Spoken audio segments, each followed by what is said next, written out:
Hello, and to continue on our real estate education 101 ways to massively increase the value of your real estate without spending much money.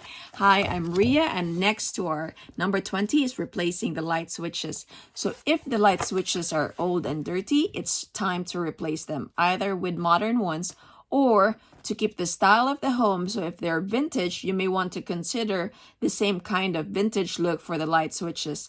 Now, nowadays, there are voice recognition or just clapping and then the light would turn on, where you don't actually have to handle the light switches. I have not done them personally. I still use the light switches. My apartments do not have voice or the clapping mechanism.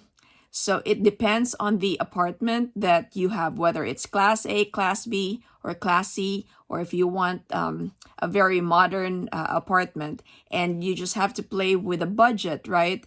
Do you have return of investment if you use a voice activated or just the clapping sound for your rental apartments?